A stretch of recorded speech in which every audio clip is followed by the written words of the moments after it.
বন্ধুরা আজকে আমি বানিয়ে দেখাবো সিক্রেট মশলা দিয়ে পুরো দোকানের মতন আলু কাবলি বানানো। তো চলুন দেখে নেওয়া যাক।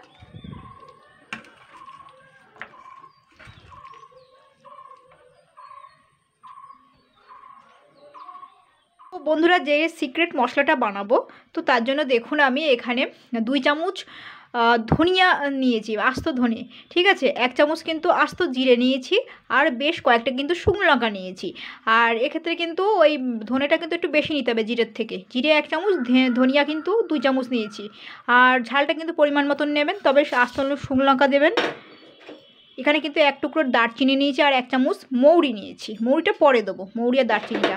আগে এইগুলোকে একটুখানি হালকা করে ভেজে নাড়াচাড়া করে নেবো, নামানোর আগেই দিয়ে দেবো এটাকে। জাস্ট কিন্তু একটুখানি ভাজাটা কড়া করে হবে, জিরে ধনে আর এই শুকনো লঙ্কা, যে আলু কাবলির কালারটাও আসবে সুন্দর, আর খেয়ে আর খাওয়া মানে টেস্টটাও কিন্তু সেরকম পুরো একদম পুরো দোকানের মতনই থাকবে। তো দেখুন জিরেগুলো কীরকম ফাটছে আর ধনিয়াটা।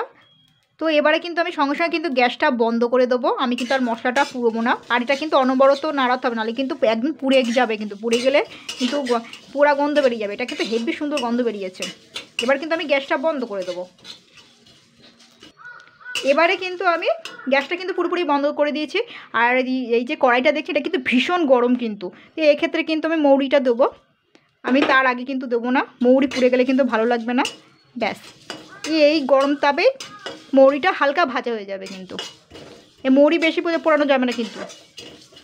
আর জিরে ধনেটা কিন্তু একটুখানি বেশ করে মানে একটুখানি কড়া করে ভাজা করে নিতে, তাই বলে পুড়িয়ে না। জাস্ট আমার 2 মিনিটই লেগেছে, তার বেশি না। কিন্তু 3 মিনিট হয়ে গেলে কিন্তু একদমই ভালো লাগবে না এটা। তো যাই হোক, এবারে আমি কিন্তু এইগুলো কিন্তু একটু ঠান্ডা হয়ে গেলে আমি কিন্তু গুঁড়ো করে নেব মশলাটা। কড়াইয়ের মধ্যে খানিকক্ষণ থাকুক, এতে হালকা ভাজা হয়ে যাবে ওখানে মৌরিটা। দেখুন আমি কিন্তু এখানে ছোটো সাইজের বেশ কয়েকটা আলু কিন্তু সিদ্ধ করে নিয়েছি। তো ওই আলুগুলো কিন্তু আমি এবারে এরকম করে খোসা ছাড়িয়ে নেব। আপনারা একটু বড়ো সাইজের আলু দেখেও নিতে পারেন।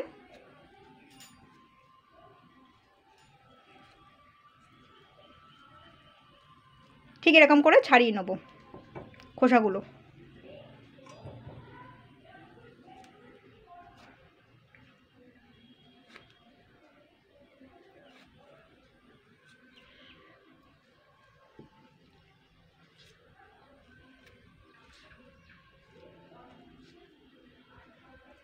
দেখুন,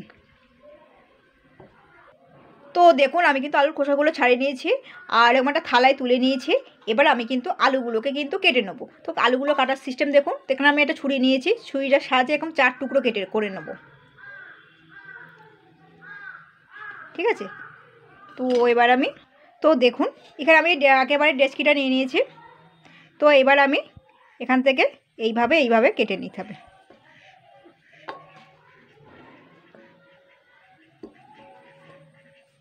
খুব পাতলা পাতলা করে, কিন্তু মোটা মোটা করলে বেশি মোটা করা যাবে না কিন্তু।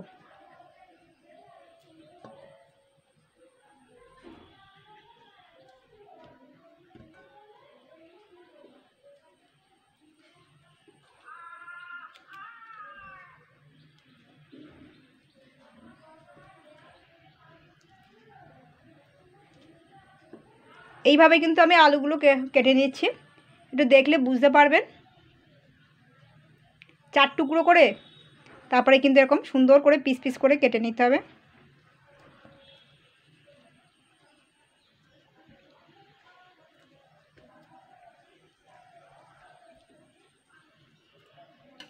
সবগুলো আলু কিন্তু আমি করে নেবো একই সিস্টেমে। তো এবারে কিন্তু আসল এর মধ্যে মশলা আর কি ব্যবহার করব। এখানে কিন্তু গাজর কুচানো দিচ্ছি, পেঁয়াজ কুচানো বেশ খানিকটা, ঝিরি করে পেঁয়াজ কুচানোটা দিয়ে দেবেন। দেখুন আমি এখানে কিন্তু বিট নুন দিচ্ছি।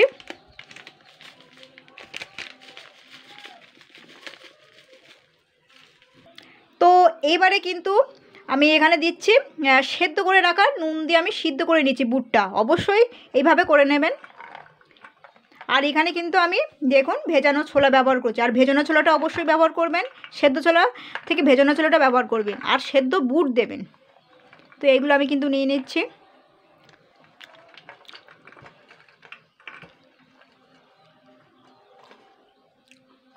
তো দেখুন আমি কিন্তু ওই ভাজা মশলাটা 3 চামচ মতন নিয়ে নিয়েছি, মানে আমি ওই যে ভাজা মশলাটা আমি যতটুকু দিয়েছিলাম তার থেকে সেটা গুঁড়ো করে এবার আমি ওর মধ্যে থেকে 3 চামচ মতন নিয়ে নিয়েছি। আর এখানে নুন নিয়েছি, মানে নুনটা মানে এমনি নুন, কিন্তু এটা বিট নুনও দিয়েছি আবার এমনি নুনও দিয়েছি।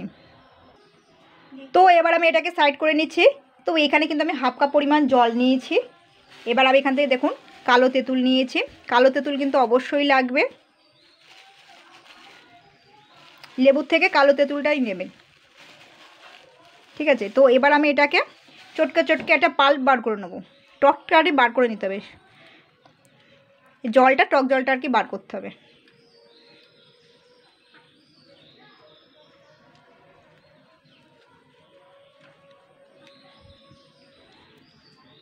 তো দেখুন আমি কিন্তু টক জলটা একটু চটকে একটু সাইড করে নিয়ে রেখে দিচ্ছি, এটা কিন্তু হয়ে গেছে।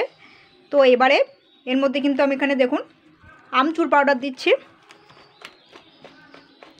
2 চামচ দিচ্ছি, যেহেতু আলুটা কিন্তু অনেকটা পরিমাণে। আর আপনারা এতে যদি মনে করেন যে এখানে কাঁচা লঙ্কা দেবেন দিতে পারেন, যেহেতু আমি কিন্তু শুকনো লঙ্কা অনেকগুলোই ব্যবহার করেছি। তো এবার টক জলটা কিন্তু আমি এর মধ্যে দিয়ে দেবো, টক জলটা দিয়ে মাখতে হবে,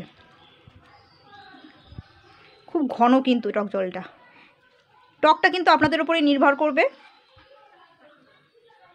এর টুইস্ট কিন্তু এখানেই এইভাবে দিতে হবে। আর আমচুর পাউডার কিন্তু টক, ঠিক আছে, টক বেশি টক হয়ে গেলে কিন্তু খাওয়া যাবে না, কিন্তু একটু টক ভালো লাগবে, ঝাল টক ঝাল মিষ্টি।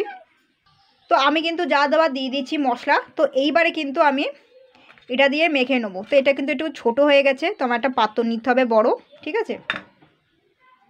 তো দেখুন বড় সাইজে একটা কড়াই নিয়ে নিচ্ছি, কড়াইটার মধ্যে আমি ঢেলে নিচ্ছি।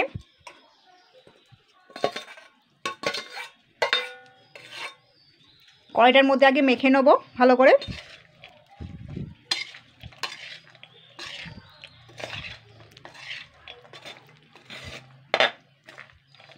ভালো করে কিন্তু মাখতে হবে, 10 মিনিট ধরে মাখতে হবে কিন্তু মশলাটা।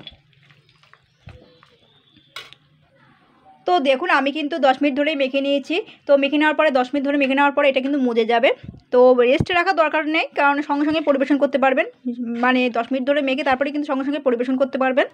তো এটার স্বাদ যে এত সুন্দর হয়েছে বন্ধুরা, তো বলবো কি। তো এইভাবে ট্রাই করবেন। আলুকপি একদম পুরো কিন্তু দোকানের মতন স্বাদ গন্ধ